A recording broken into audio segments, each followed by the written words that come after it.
Hey, this is Luke Simons with Salt Strong. In this video, we're going to be doing a review of this H&H Weedless spoon. This is a spoon that was recommended by a couple members. I was doing some tests on Do Swivel's work, and this spoon was mentioned because it actually comes with a swivel in this little cap. Let's see if I can get the glare off of the packaging, but it basically comes with a swivel that's attached to the spoon, and it is a weedless spoon similar to a Johnson Sprite.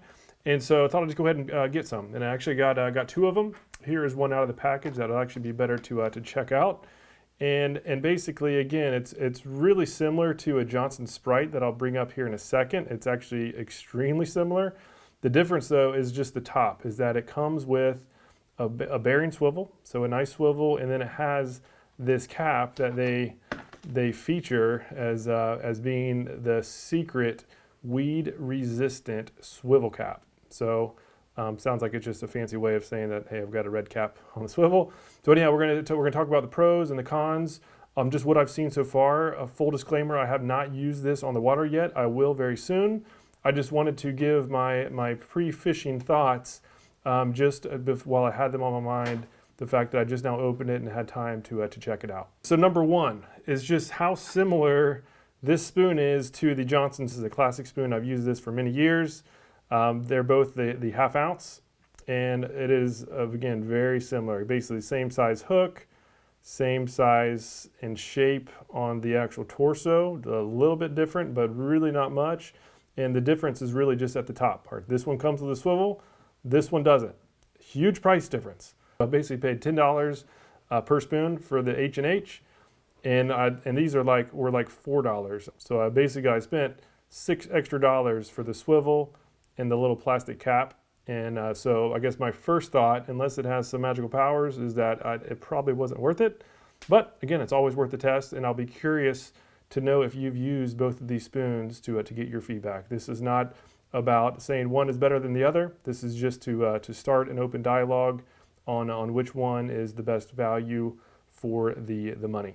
All right, so the other concern that I have just right away on the H&H is the weed guard. So if we look closely, you can see that the weed guard on the H&H is much thicker than the one on the Johnson Silver Minnow. So the Silver Minnow is on my left hand, much thinner guard. I can just move it with a little bit of pressure, right? It's thinner and it's longer, right? It starts at the very, very top, whereas the H&H starts about midway down, and it is noticeably different as far as moving it. So I'm having to put a lot of pressure on here, and I feel, again, I've used this spoon a lot, and I've definitely missed fish, right? I've noticed missing fish. So if I'm fishing away from structure, I'll just move this guard down and get it a little bit out of the way, and I can definitely feel and notice a hookup difference when doing so.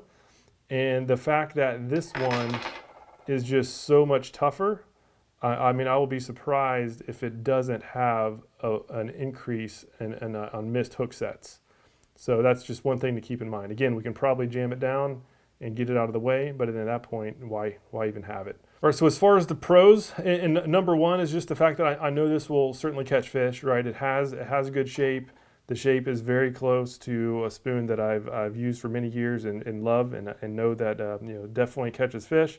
So I'm sure that it will catch some fish. And the fact that it has the swivel, I did a swivel test recently, and these swivels with the bearings in them, which this one has, these can actually be pretty expensive too. They definitely help keep the twist out of the line. So it has a good bearing, has a good shape.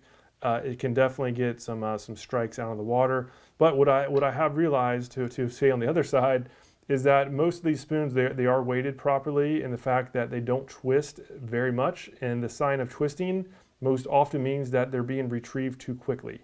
The proper retrieve will generally just have these spoons just flopping back and forth, turning back and forth without the full rotation. In general, when you get the full rotation, that generally means that you need to slow the retrieve down. And so if you see a lot of line twist in your line, slow it down. You're going to get less twist, and you're more than likely going to get more strikes as well. And the other thing too, on these swivels, although they are nice, they definitely won't take all of the twist out of the line, assuming that you're using braid fishing line for your main line. So this would be the case. I just put a short leader on here just to show an example, is that we have a short leader, and as I'm twisting this spoon, all right, you can see this swivel is not taking the twist out of the line, right? It's basically just swiveling along with it, because just there's so much give back and this on this braid. It just doesn't have enough tension, enough pushback to actually enable the swivel to do its job. So again, the swivels are nice. You know, after for these bearing swivels, it was about 2 twists per inch of braid. That's when it has enough power, enough pushback to actually cause this swivel to start decreasing, or at least start doing its job and not allowing more twists.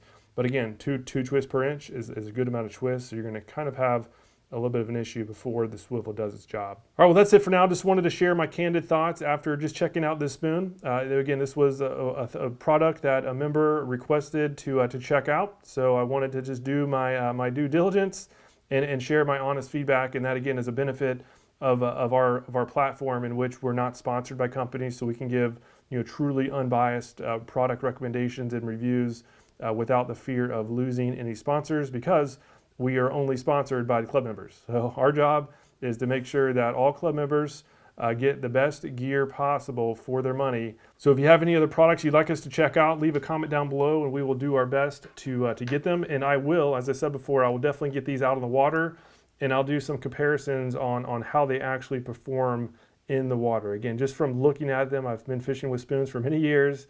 It is safe to say that they will certainly catch fish. The only question is the added cost worth it? And that's still the question mark. I can't say for certain one way or the other, but that will be what we really dive into on the next review. So that's it for now. Thank you so much for your time and watching this video. And if you're new to Salt Strong, just know that we're an online fishing club specializing in inshore saltwater fishing. So if you like catching redfish, sea trout, snook, and flounder, you're going to absolutely love what you see in this program. And we have 2 big, bold guarantees. Number 1, we guarantee that you will catch more fish per hour of fishing than ever before. And number 2, we guarantee that you're going to save money on your tackle from our big group discounts. So to learn more, check it out, saltstrong.com. Otherwise, thank you so much for your time and watching this video. Hope to see you again soon.